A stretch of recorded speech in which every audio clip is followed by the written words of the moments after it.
alcance de las órdenes ejecutivas de Trump sobre migración y qué implican para Puerto Rico? El presidente Trump ha adoptado unas órdenes ejecutivas prácticamente una detrás de la otra, que son bien amplias y bien avasalladoras. Prácticamente está rehaciendo el sistema de inmigración y sus procesos.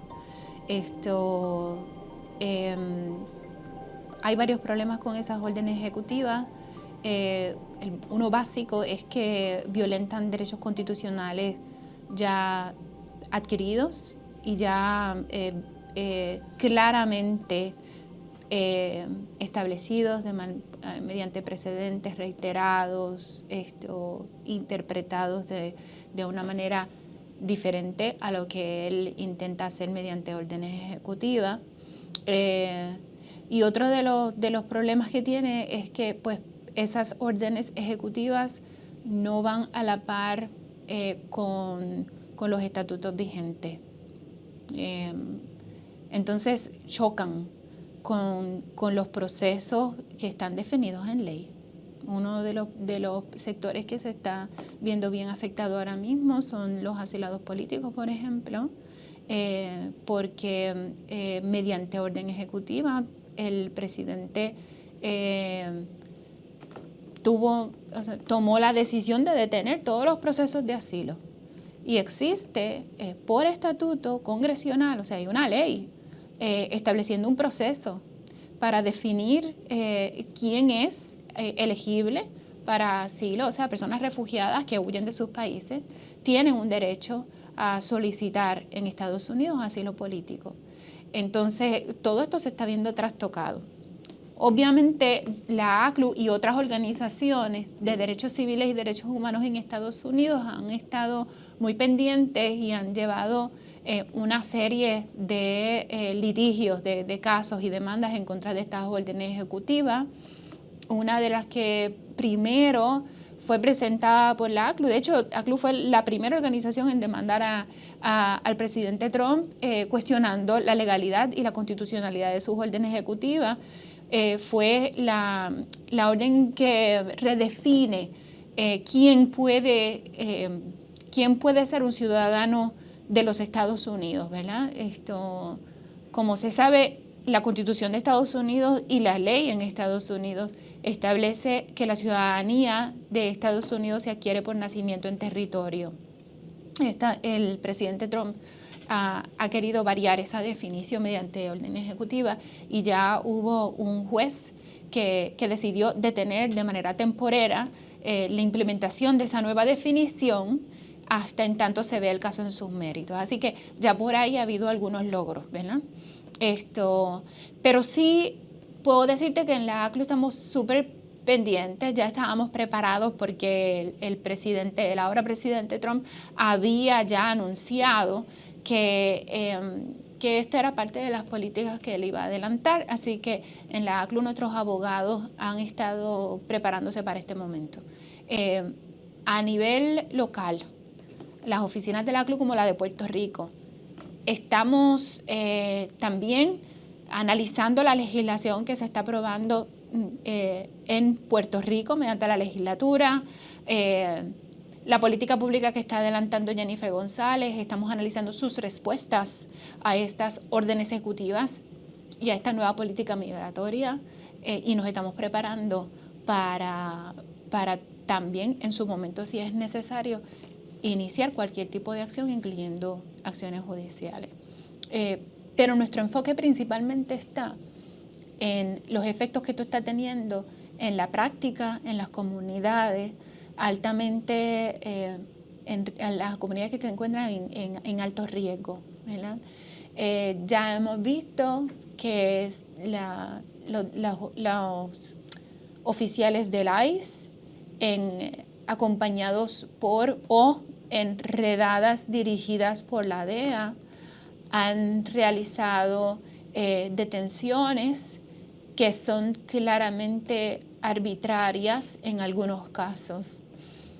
Hemos visto a través de las redes acciones violentas mediante el forzar puertas, dañar incluso la propiedad de personas a las cuales fueron víctimas de estas detenciones o de estas intervenciones. Y también vimos personas que fueron detenidas mientras no estaban haciendo absolutamente nada, estaban en un día rutinario de sus vidas, haciendo compras, sentados en la calle. El hilo común es quiénes eran estas personas en términos de su perfil. Y aquí hacemos una pausa porque una de las acciones que están claramente prohibidas en nuestra Constitución, en la Constitución de Estados Unidos y en la legislación, es el identificar a personas y perseguirlas, hacerlas sujeto de detención, motivados por su color de piel, por su aparente nacionalidad, o por alguna de las razones que están prohibidas en la Constitución de Estados Unidos y de Puerto Rico. Es claro que estas redadas se están dando en comunidades con alta concentración de población dominicana y en algunos casos haitiana.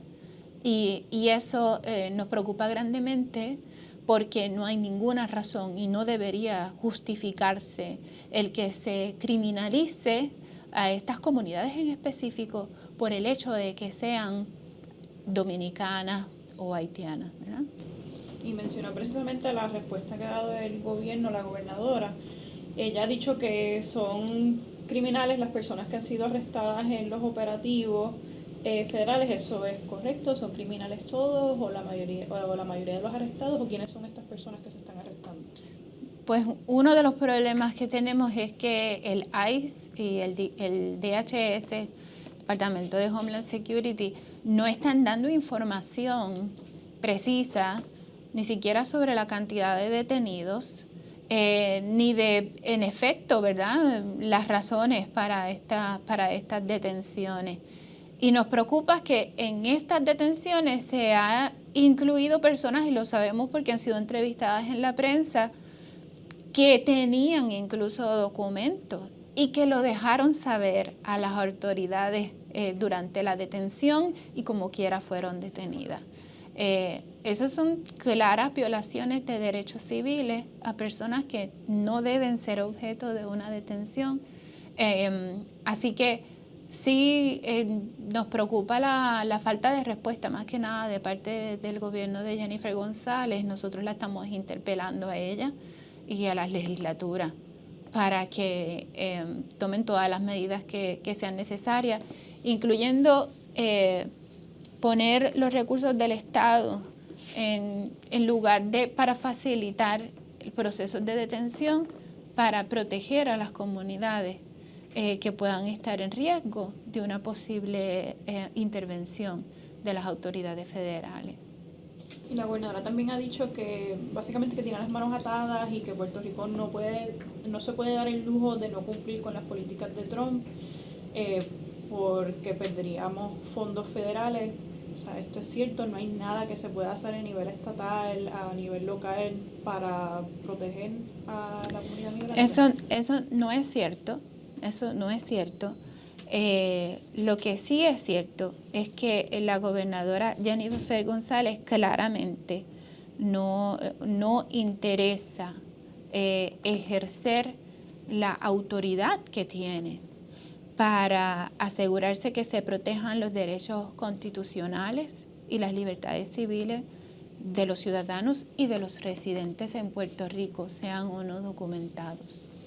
Esto a nosotros nos preocupa y claramente es un chantaje del presidente Trump el utilizar los fondos federales como una ficha de tranque para presionar a los estados a hacer lo que no pueden hacer bajo el mandato constitucional.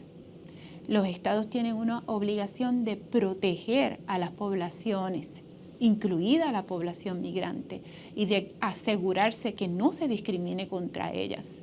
Y lo que tenemos son políticas a la trágala, empujadas por un presidente que discrimina y que está tergiversando la narrativa de discrimen, que es lo más terrible, para eliminar, por ejemplo, protecciones que en su momento se adoptaron como política pública porque eran necesarias para asegurar que se protegieran los derechos fundamentales de ciertos sectores históricamente marginados. La población negra, la población migrante, la niñez, las mujeres, la población LGBTQ+, la población trans. Todas estas poblaciones habían requerido y se reconoció en un momento de nuestra historia, en distintos momentos, que requerían protección, precisamente porque no se le estaba garantizando el respeto debido a sus derechos como lo exige la Constitución de Estados Unidos y de Puerto Rico. Así que esas políticas que ahora el presidente Trump pretende eliminar, lo que hace es regresarnos a un pasado en el que no se les reconocían los derechos de la misma forma a todos estos grupos. Así que el que la gobernadora diga que por dinero tiene que asumir estas políticas sin cuestionar es una falta a su obligación constitucional de asegurar que todas las personas sean igualmente protegidas. Así que sí, yo creo que lo que sí tiene que estar claro es que la principal obligación de la gobernadora y la principal obligación de la legislatura y de los municipios es hacer cumplir la letra de la Constitución de Puerto Rico y de la Constitución de Estados Unidos. Y en el caso de la Constitución de Puerto Rico siempre se ha dicho históricamente que es una Constitución más amplia, que protege mucho más que la Constitución de Estados Unidos, y a eso se debe ella. Sin embargo, aquí no hay realmente una lectura de protección de derechos constitucionales. Y yo digo más, la gobernadora parece tener una carencia de información y de un análisis legal detallado y profundo en los temas de inmigración. Y es bien preocupante que sin conocer sobre las protecciones que están establecidas para la población migrante y desconociendo los procesos de asilo, desconociendo los procesos estatutarios para el reconocimiento de protección temporera como el parol, desconociendo todo esto que es un mundo de protecciones que existe para las personas migrantes, incluso con implicaciones de protección internacional en el caso de las personas en necesidad de asilo, desconocimiento sobre personas apátridas, de qué significa eso, y existen leyes leyes en Estados Unidos aprobadas por el Congreso que reconoce la condición de apatridia y establece procesos para que se identifiquen protecciones a esas personas. O sea, no hay, claramente, nuestra gobernadora desconoce las protecciones de las personas migrantes. Ese amplio mundo, ¿verdad? Es un universo de personas que no son personas delincuentes ni criminales. Aquí se ha detenido el programa de protección a personas asiladas en contra de lo que establece la ley por mera orden ejecutiva. ¿Qué sabe nuestro gobierno sobre eso? O sea, que acatar esas órdenes ejecutivas a la ciega, como es lo que parece que está diciendo la gobernadora, que tiene que acatar esas órdenes federales, porque si no, no le van a dar dinero. Es usted ver a un bully dándole cantazos a una persona o a un niño y quedarse de brazos cruzados porque no se puede hacer nada. Eso es lo que está pasando aquí. Trump es un bully y él está haciendo lo que le da la gana. Y lamentablemente es un bully racista.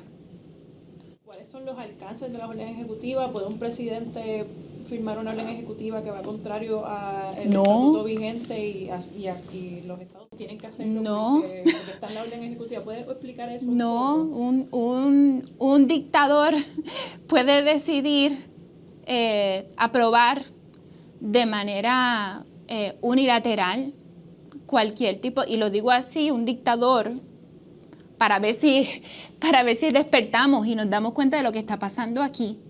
Porque el presidente está tomando cualquier cantidad de decisiones, incluso contrarias a la letra de la ley, incluso contrarias a la letra de la Constitución. Así que ninguna orden, y eso cualquier estudiante de Derecho en su primer año de Derecho sabe que no hay orden administrativa, ejecutiva, póngale el nombre que usted quiera, que sea válida si es contraria a lo que dice la Constitución. Eso es básico. La gobernadora es abogada. Ella sabe esto. Esas órdenes ejecutivas que son contrarias a la Constitución y contrarias a lo que dice la ley no deben ser acatadas, porque en sí mismas violentan los derechos de la población. Así que esa orden ejecutiva, no importa lo que diga, o la manera en que lo diga el presidente, e incluso todas las acciones que se están tomando, que hay funcionarios del Estado de Puerto Rico que ya están tomando decisiones, firmando órdenes internas o adoptando órdenes administrativas internas para acatar esas órdenes ejecutivas. Todo eso que se aprueba para hacer valer esa orden ejecutiva, todo es violatorio de derechos. Porque si la orden ejecutiva en sí misma es contraria a la Constitución, el resto de las acciones que se están tomando son todas violatorias. Así que aquí hay funcionarios de Estado que si están tomando acciones para hacer valer esas órdenes ejecutivas que son inconstitucionales, están cometiendo también acciones inconstitucionales y con ello están violentando los derechos civiles de la población. Así que, ojo, aquí ningún funcionario de Estado, ninguno, del más alto al más bajo rango, pueden violentar con sus acciones la Constitución de Puerto Rico y la Constitución de Estados Unidos. Nosotros en la ACLU estamos muy alertas sobre esto y ya se han presentado varias acciones precisamente cuestionando la constitucionalidad de estas órdenes ejecutivas. Eso va a continuar pasando y en su momento tendremos una respuesta sobre esas órdenes ejecutivas. ¿Qué se va a hacer con todas esas acciones que se han estado tomando, que son todas inválidas? ¿Qué va a pasar con el daño que están causando cada una de esas acciones? Ahora mismo nos acabamos de enterar que la Secretaría de Justicia emite una orden a los fiscales para identificar testigos y víctimas de delitos que sean indocumentadas. Eso es una barbaridad. Eso es regresar a la época del oscurantismo, de hacer listas. Antes las teníamos en las carpetas, ahora las tenemos porque una secretaria de Justicia abiertamente envía un mensaje de que se tiene que hacer una lista de indocumentados. Eso a mí me parece que es para que salgamos a la calle. Y es más, a mí me parece que los fiscales en este país, que conocen su profesión y que tienen un compromiso real con la justicia, no deben acatar esa orden. No lo deben hacer. Es una violación de nuestros derechos y es una violación terrible para las páginas de nuestra historia y de la justicia, el Departamento de Justicia en este país. La secretaria Janet Parra con esto yo creo que debe ser suficiente para que no sea confirmada en su puesto. Aquí quien esté como jefe del Departamento de Justicia debe ser alguien que realmente esté comprometido con la justicia de nuestro país y que esté dispuesto a proteger la Constitución de nuestro país, que en pocas palabras, como mínimo, está para proteger los derechos de las personas más vulnerables. Y eso es exactamente lo que no está ocurriendo aquí. Y quería preguntarle también, licenciada, la gobernadora dijo que ICE puede arrestar a toda persona que en el momento del arresto de la persona buscada esté en el lugar equivocado o el lugar incorrecto. ¿Eso es así? ¿Se puede arrestar sin motivo fundado? ¿Pueden arrestar incluso a puertorriqueños o, ¿verdad?, personas con ciudadanía por el mero hecho de estar en el lugar equivocado? Yo no sé qué quiere decir la gobernadora con estar en el lugar equivocado. Volvemos a lo mismo, no se puede estar jugando con los derechos de la gente así. En este país hay un derecho fundamental al libre movimiento, a la libre asociación. Usted se supone que tenga la libertad de reunirse con su familia, de reunirse con otras personas en su comunidad para hablar, para jugar, para lo que sea.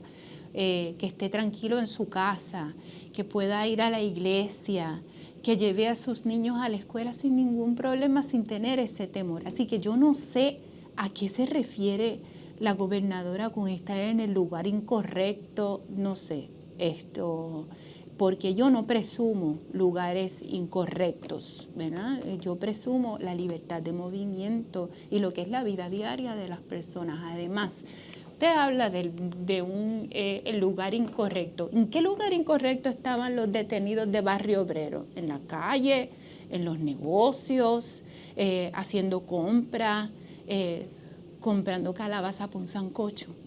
Esos son los lugares incorrectos, honestamente. O sea, yo no sé a qué se refiere la gobernadora. Lo que yo sí sé es que hay unos espacios específicos que la orden ejecutiva, una de las órdenes ejecutivas de Trump, están atacando directamente. Y son los espacios históricamente llamados santuarios. Ahí tenemos hay un reconocimiento, ¿verdad?, internacional, no es de Estados Unidos nada más. Esto es un concepto de protección a las personas que nace incluso antes, posiblemente antes del reconocimiento del Estado-Nación. O sea, de los conflictos bélicos nace la idea de que hay unos espacios donde a la gente no se le molesta, donde se le deja tranquila, que tengan unos espacios de seguridad.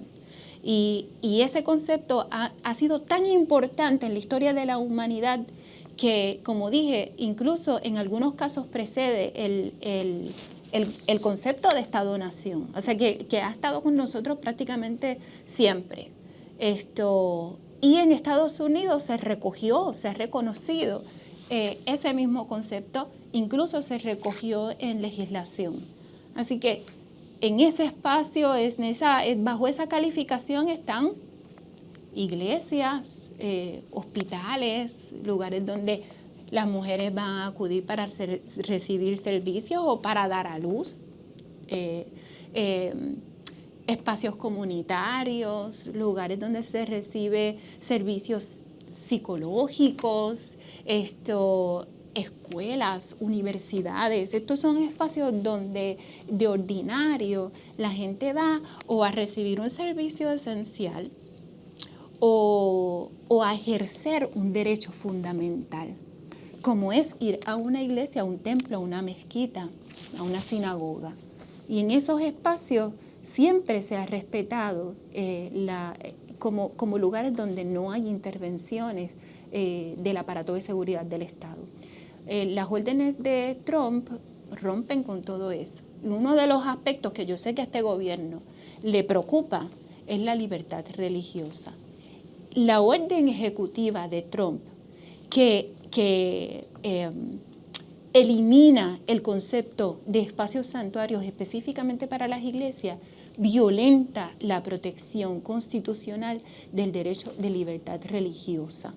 Ya en particular es un asunto que está siendo objeto de litigio también por organizaciones que entienden que al establecer por parte de las órdenes ejecutivas de Trump que se puede entrar, que los oficiales del ICE pueden entrar sin siquiera exigir una orden de allanamiento, esto es violatorio de la Constitución, tanto porque da paso a detenciones y allanamientos arbitrarios, que ambas están protegidas en la Constitución de Estados Unidos y de Puerto Rico, como porque se presta para crear una histeria, miedo, inseguridad en un espacio en el que de ordinario vamos a practicar nuestra fe.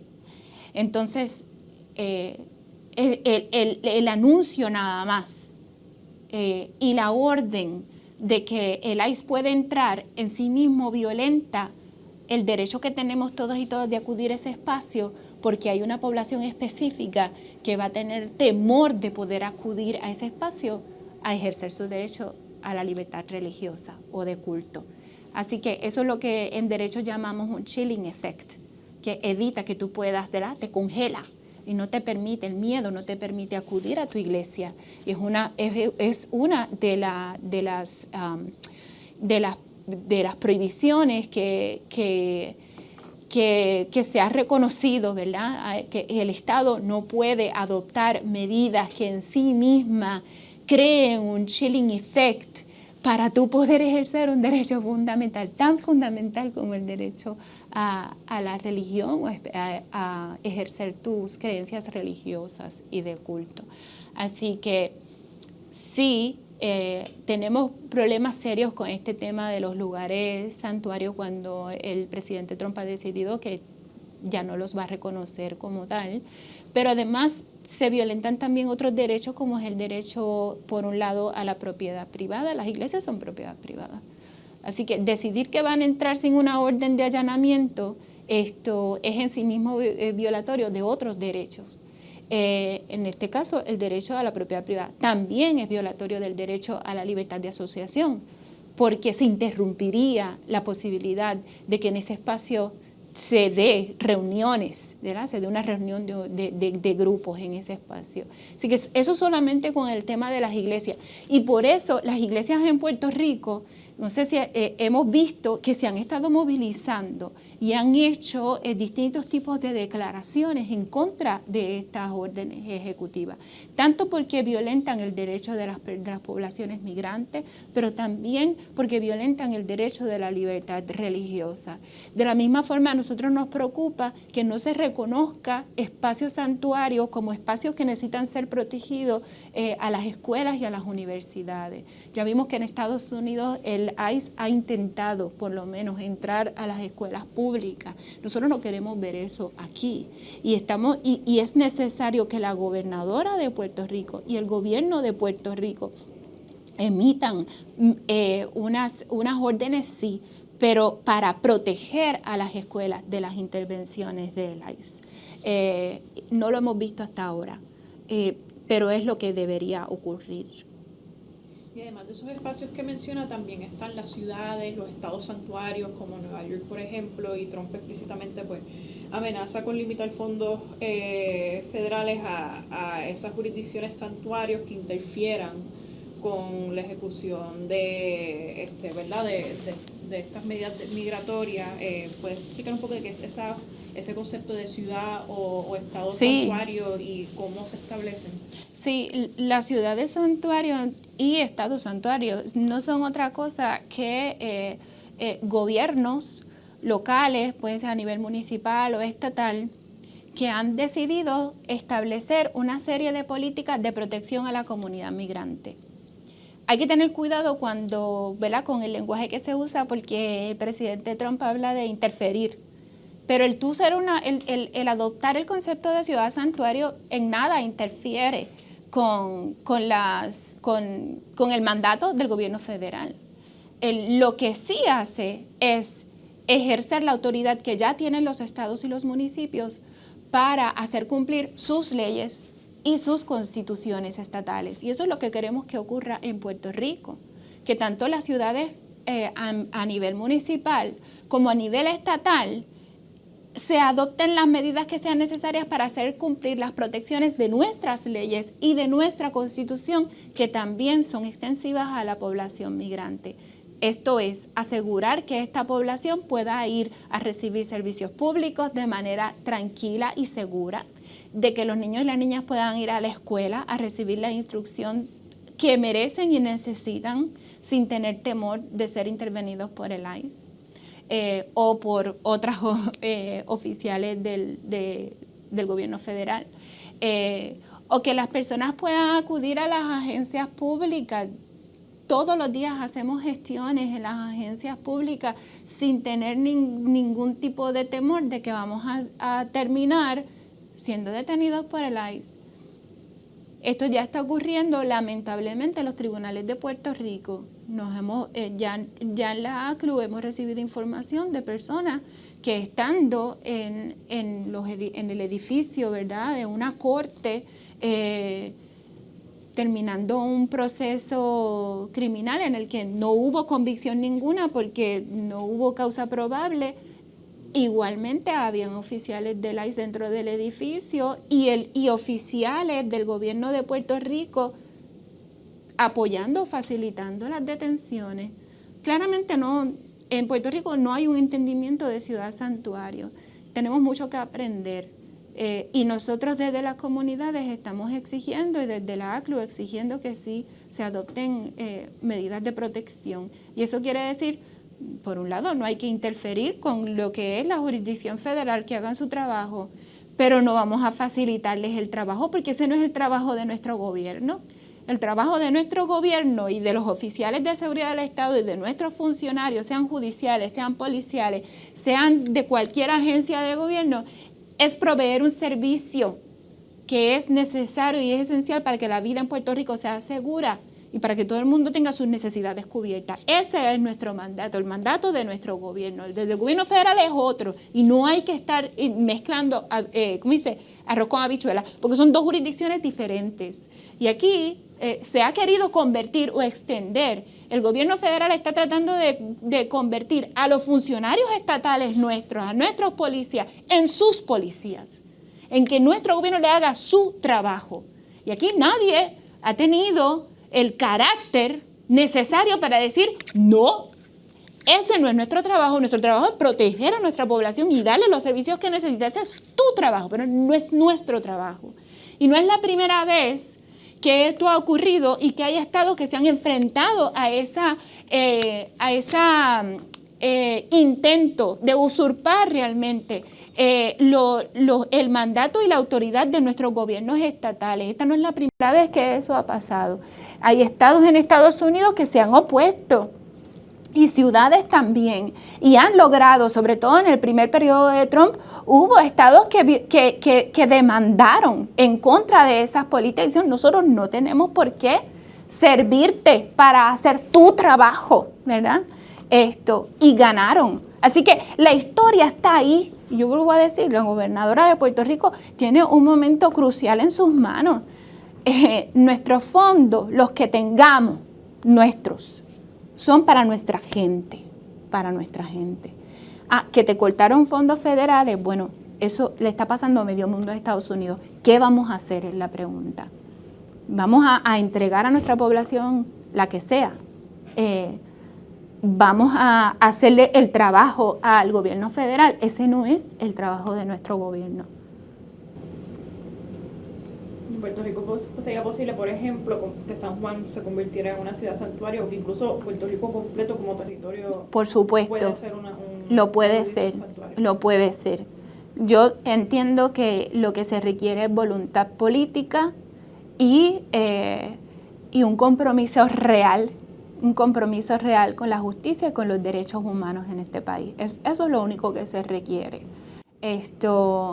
Y sí, es cierto que el presidente Trump está utilizando el tema de los fondos federales para lograr, para amedrentar a los gobiernos locales y para obligarlos a convertirse en otra rama del gobierno federal. Pero eso claramente va en contra del gobierno, ¿verdad?, de la estructura que tenemos constitucional en Puerto Rico y se presta para violaciones crasas de derechos humanos como lo que estamos viendo. Y Trump claramente está un poco poniendo a prueba los límites de lo que puede hacer. Totalmente. Como él puede hacer eso, se lo puede usar fondos federales. Mientras nadie lo cuestione, mientras nadie exija un curso diferente de acción, mientras nadie se le pare de frente y le diga, mira, no, nosotros no vamos a acatar esas órdenes ejecutivas, pues por supuesto que va a seguir haciendo lo que él quiera, por supuesto que va a querer seguir gobernando básicamente por decreto. Y a mí me sorprende en un país en el que se habla tanto de democracia y se habla tanto de la voluntad popular, que aquí venga este señor a tomar decisiones unilaterales, cambiando el sistema entero, modificando a como le da la gana las protecciones que han sido tan difíciles de alcanzar. Aquí hay protecciones estatutarias, o sea, que se lograron adoptar como ley porque hubo unas luchas de derechos humanos, de derechos civiles, de distintas poblaciones, y aquí de un plumazo se están eliminando. Si esto no es gobernar por decreto, si esto no es autoritarismo, yo no sé qué es. Yo no sé qué es. Claramente, aquí el presidente Trump está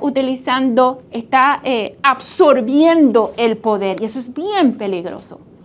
En la historia hemos visto distintos momentos en que algo parecido ha ocurrido, pero rara vez habíamos visto una concentración de poder tan fuerte como esta, y a menos que los gobiernos se atrevan a hacerle frente, no va a haber quien lo pare. No va a haber quien lo pare. Y ahí nos vamos todos. Nuestros derechos es como si no los hubiésemos luchado, no los hubiésemos alcanzado nunca.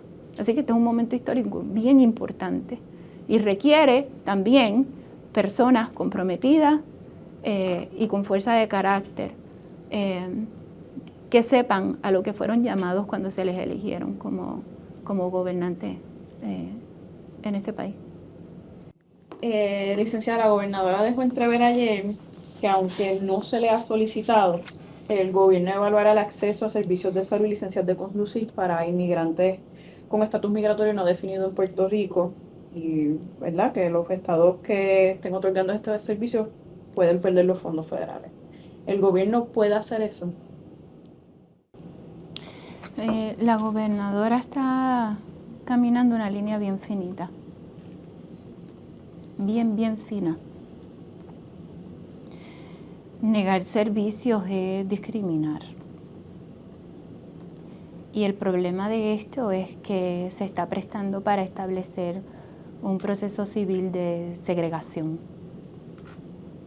cuando está identificando quién puede y quién no puede recibir servicios públicos en Puerto Rico.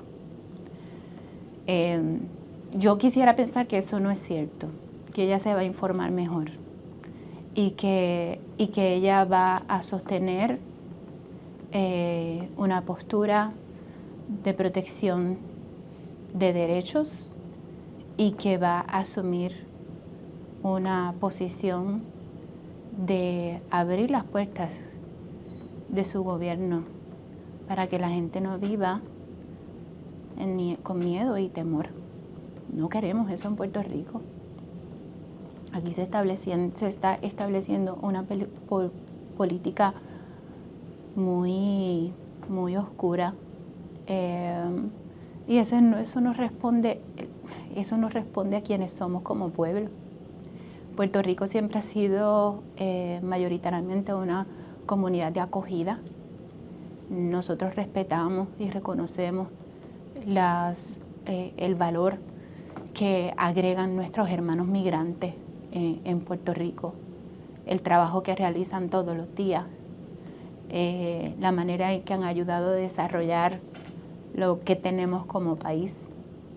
Así que la gobernadora arriesga mucho si pretende eliminar a un pedazo de nuestra población que es un pedazo nuestro, porque la población migrante es parte nuestra. Así que, de hecho, una gran parte de esa población votó por ella. Le dio su voto de confianza. Al igual que el presidente Trump ha mencionado que, ¿verdad?, que se le eligió a él y a sus políticas. Aquí no lo elegimos a él. Aquí a quien elegimos fue a ella. Y hubo una población que le creyó a ella. Y ella sabe que un gran sector de la comunidad migrante le dio su voto porque confiaba en ella. Así que a mí me parece una gran traición a la población que le dio su confianza, pero además una traición a nuestros valores como pueblo puertorriqueño. Yo no creo que esto le haga bien a ella en su carrera política, en su posición como gobernadora, que le falta el respeto a nuestro país. Y creo que él está escribiendo una página de la historia muy fea para ella misma. Nosotros hemos sabido como pueblo también identificar los momentos en los que ya los gobernantes pierden todo nuestro respeto. Ella está a tiempo para que eso no le ocurra todavía. Así que yo esperaría que eso que ella ha mencionado como una posibilidad nunca se concrete y que le cambie el curso a la historia de lo que está ocurriendo, porque es lo que está exigiendo este momento de ella y de nuestra legislatura. Y usted ha hablado, ¿verdad?, sobre la necesidad de que los grupos se organicen para poder hacer frente a todo esto. ¿Qué estaba haciendo la ACLU? ¿Con quiénes se estaba reuniendo? ¿Cómo se estaba organizando aquí en Puerto Rico? Por supuesto, nosotros como ACLU trabajamos conjuntamente con otras organizaciones y creemos mucho en el poder colectivo. Hay muchas organizaciones trabajando ya desde hace años, décadas en este país, de las manos de las comunidades migrantes. Y ACLU se une a ese esfuerzo, a esos trabajos de esas comunidades que ya están saliendo a la calle para defender sus derechos y para defender a la comunidad que se está viendo asediada por estas redadas y por estas políticas discriminatorias y racistas. Así que la ACLU lo que ha hecho es convocar a otras organizaciones para que nos unamos, para que unamos fuerzas y con todos los servicios que sabemos dar, con todos los recursos que tenemos, sea o no con las amenazas del gobierno federal o sin ellas. Nosotros hemos hecho un junte colectivo para hacerle frente a esas políticas migratorias del presidente Trump y también para exigir a la gobernadora, a la legislatura y a nuestros municipios que hagan lo propio.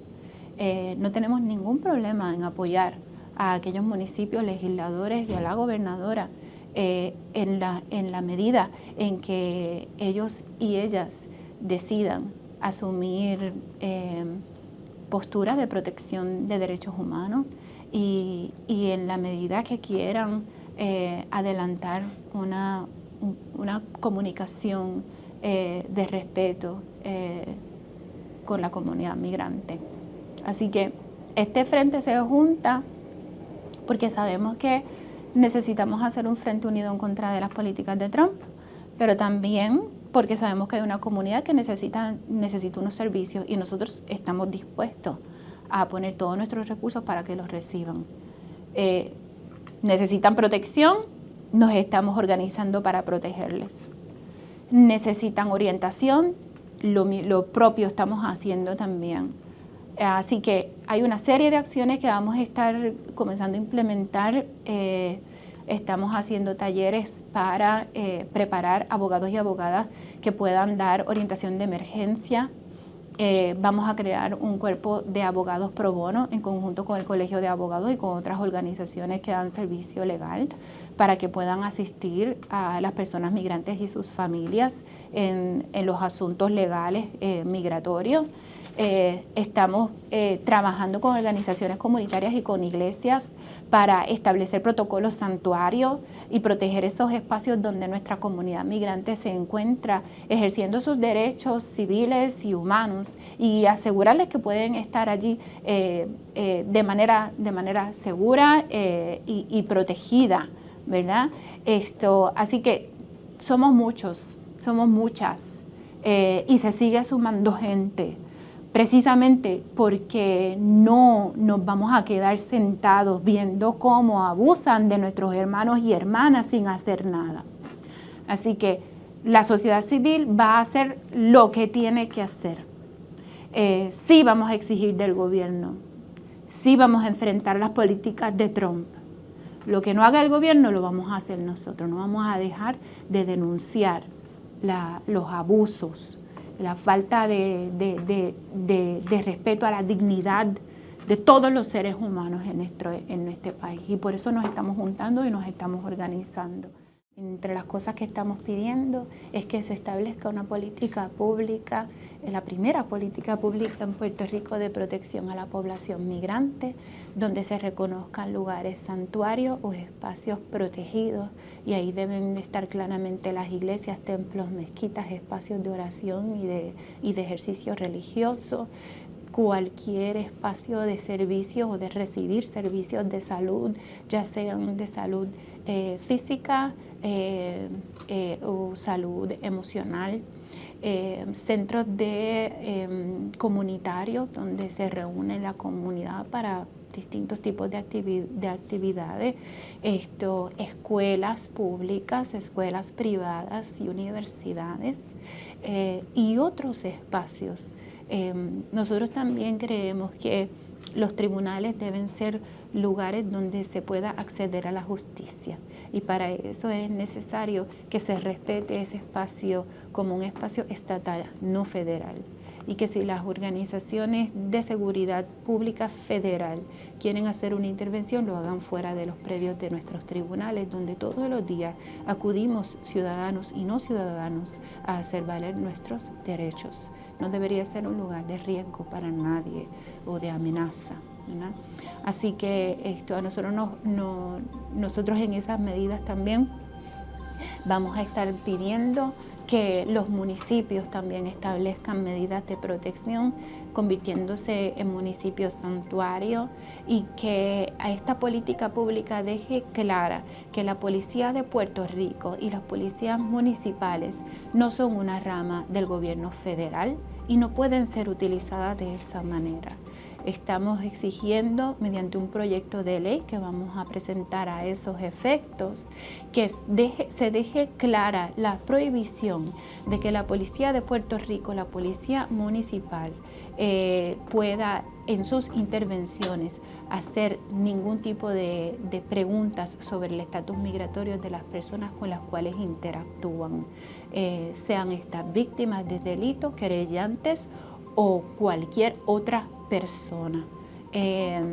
Así que queremos por primera vez asegurarnos como pueblo de que esto no vuelva a ocurrir y que de inmediato se establezcan todas las medidas necesarias para proteger a la población migrante en Puerto Rico.